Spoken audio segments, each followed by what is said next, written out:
Viral di media sosial, video 7 orang tahanan Polres Parigi Motong, Sulawesi Tengah berhasil melarikan diri dari sel tahanan. Peristiwa ini terjadi pada Jumat 31 Januari 2025 sekitar pukul 5:20 waktu Indonesia Tengah. Dalam rekaman CCTV yang beredar luas, tampak seorang petugas membuka pintu sel untuk mengeluarkan sebuah kotak. Namun, saat pintu dibuka, seorang tahanan berbaju merah dengan cepat mendorong petugas tersebut. Momen ini dimanfaatkan oleh 6 tahanan lainnya yang segera berlari keluar meninggalkan petugas dalam kondisi terkejut.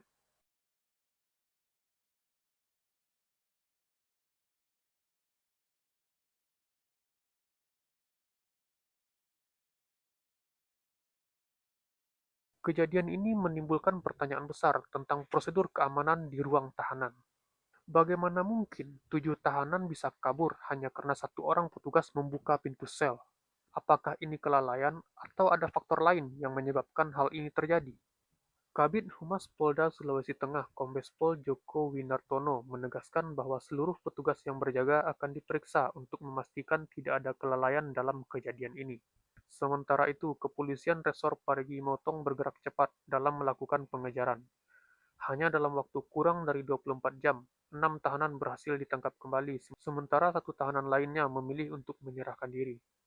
Pertanyaan lainnya, apakah ada SOP yang dilanggar dalam insiden ini? Ataukah jumlah petugas jaga yang terlalu sedikit menjadi penyebab lemahnya pengawasan? Pihak kepolisian menyatakan bahwa evaluasi terhadap sistem pengamanan di ruang tahanan akan dilakukan untuk mencegah kejadian serupa di masa mendatang. Kita berharap agar evaluasi yang dilakukan oleh kepolisian tidak hanya sebatas pernyataan formal, tetapi benar-benar menghasilkan perubahan signifikan dalam sistem pengamanan tahanan di Indonesia. Sebab kejadian serupa bukan hanya kali ini terjadi, seperti 7 tahanan rutan Salemba yang meloloskan diri dari lubang ventilasi hingga masuk ke gorong-gorong, 2 tahanan Polres Kerinci yang berhasil membobol tembok sel, hingga kasus tahanan yang melarikan diri setelah menjalani sidang di Pengadilan Negeri Sarolangun. Tidak hanya itu, 3 tahanan titipan juga berhasil melarikan diri dari lapas Sukamara, dan yang lebih mengkhawatirkan, sebanyak 16 tahanan berhasil kabur dari Polsek Tanah Abang. Rentetan kasus ini menimbulkan pertanyaan besar, seberapa amankah sistem tahanan di Indonesia?